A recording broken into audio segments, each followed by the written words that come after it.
Well, let's talk about what would happen to prisons in a grid-down WROL situation, and why is this important to preppers. So let's illustrate what we're talking about here. This is a 5,000 inmate facility, state prison somewhere. It's housing many maximum security inmates sentenced to life without the possibility of parole. Also houses death row. Also has a mental health prison for the criminally insane on the premises. Many of these guys are those that we expected would never see the light of day again. Now the situation is a heavy EMP has knocked out all the systems. This is a widespread situation. This happened during nighttime with a skeleton crew. This is very small crew because everybody was in their cells when this happened. So the power failed. This was a heavy EMP. It's knocked out generators, it's knocked out vehicles, it's knocked out all the electrical systems. So the generator's down. They don't have backup power. The power's completely failed. The cameras that they use to help handle their patrols more efficiently, they're not operational either. The electronic locks are down. Now in this scenario, we're looking at a system that does not automatically pop the doors open when the power goes out. We're looking at one that required the power to unlock the door. So they just don't have a way of unlocking them from a console. They have to manually use a backup key and walk down like the old school and use a physical key on that lock. And all the pumps are down, which means that the water and the sewer have failed. Water pumps are down, sewer's down, drains aren't working. That's the 3-in-1s, the drinking fountain, sink, toilet combinations in the cells. They don't work. Showers, they aren't working. You don't have water for cooking, not for cleaning. Communications have failed as well. The phones, the internets, the walkie-talkies, radios, all that's down. And deliveries have stopped too because the engines for the trucks that bring in food and supplies and the cars to bring in staff, they're down, which in a way that does mean here that if they had any new inmates coming in, they won't be arriving. They're stalled wherever that was. So for the prison's sake, that's a plus. But for the it's a plus in some ways for the inbound buses, but the buses are going to have their own situation like this to deal with. And new staff, they aren't going to have any backup staff. They're not going to have any messengers being able to run back and forth. The warden, he lives 100 miles away in a nice house somewhere. He's not anywhere nearby. So they don't have anybody to talk to. They don't have any supplies. All the systems are down from this one EMP.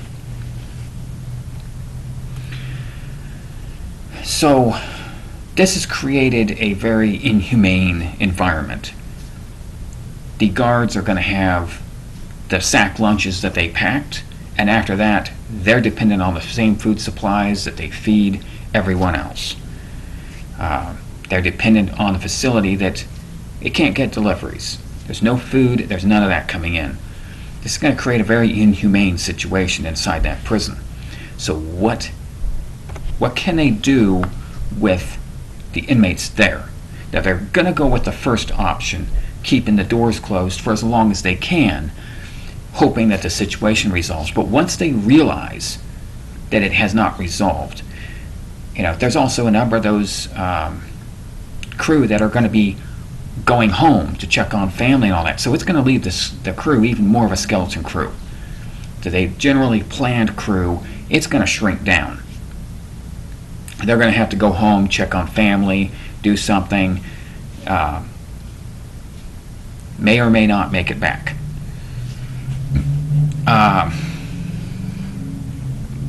But that's where they have to decide. They cannot stay there the remaining staff cannot stay there. Do they just keep the doors closed and walk out? That's very inhumane.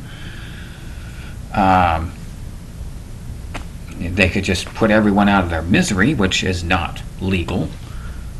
Even for those on death row, they require a death warrant. They require, after all of their appeals are completed, a death warrant must be issued, usually signed by the governor, who is out of contact. That specifies the location, the time, and the method of the execution, and anything outside the perimeters of that is not a legal execution. So they don't really have that option legally.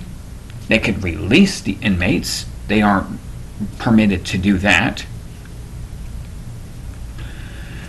And they can also consider the case-by-case handling. So you see, they got a very hard decision here to make.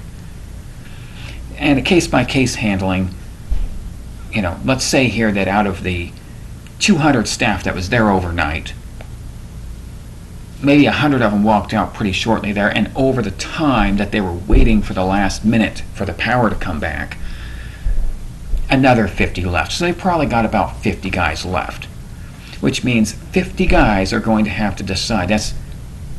That is one guy for every 100 inmates.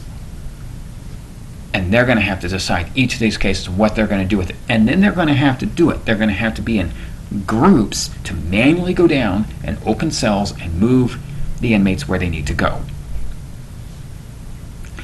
So that logistically is probably not really an option. Even if they were going to try and handle it by classes of cases. Oh, traffic offenses, well, we know you're not going to re-offend that because there aren't any cars running right now. So reckless driving, DUI, you're out on your own. Probably even that type of triaging on this wouldn't be effective.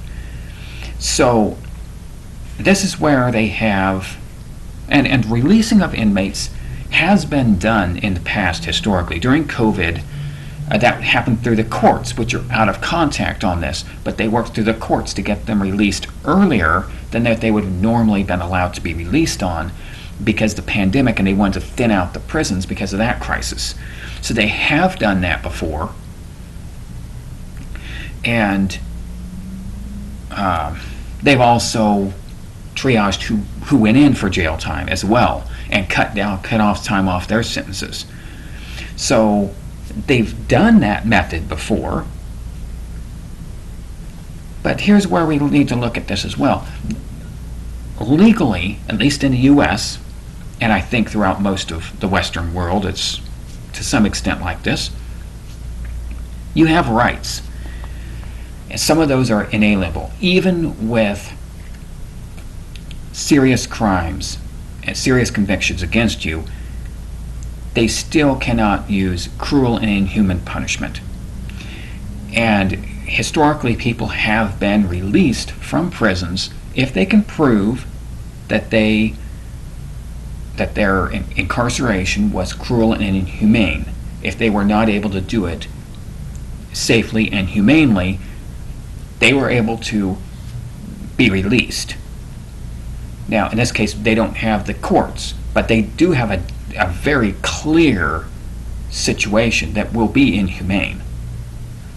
My opinion of that is that third option, the release of all of those inmates, is the legal option to do. That's the legal option to do on this case, even though they are going to go on out there and commit crimes and infringe on other people's rights, but it is not the guards are not making that decision. They're making the decision of what they are doing with the inmates at that time, not the decision of what the inmates are going to do later on. And that's why it's a tough situation, but that's the only, in that situation that we drew, I think that's probably the legal action that that commander of that facility is going to have to take. So who all's walking out that door? Well, yeah, some of them will be dangerous, non-repentant criminals, maybe criminally insane. Yeah, you're going to have plenty of those guys coming out of there. Some will be wrongfully accused, and they may go any which direction at that point. They may have learned. Prisons are known to be the university of crime. If you want to learn how to steal cars, there's somebody in there who has nothing but time to teach you every way to steal every car and where to take it for the best cash. I'm sure there's several of those instructors in their cells. And then there's plenty of, if you want to be a drug runner, there's plenty of those guys that will tell you all the ways to run them and smuggle them and hide it and not get caught, and where to, have their connections and hook you up with their connections. They got nothing but time to do that as well. So, yeah, these are people that they've had their time to learn all that they want to. And some of these people will be teaching some of those that maybe didn't commit a crime. Maybe they will decide, well, hey, I didn't realize here that drug runners can make so much money. And they're going to end up deciding to go with that way of life.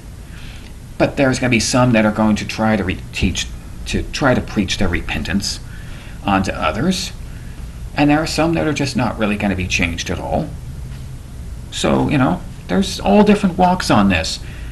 And there are going to be some of those people that are going to be some of the most repentant people around. They are going to see what the depths of crime is, what the depths of sins are, and they will be running from that faster than anybody that you know. So you're going to have all different walks of life walking their way on out once they open up those doors, if that's what they decided to do. So 5,000 inmates could be released out there. What do you do about that? Well, I think the best thing to do is live very far away from any prison. But if you are living nearby one, and if that's where you choose to anchor down, I would look at having a bug-out plan. But, if you are planning on staying, yes, get to know the prison staff. Consider helping out, volunteering, letting them know.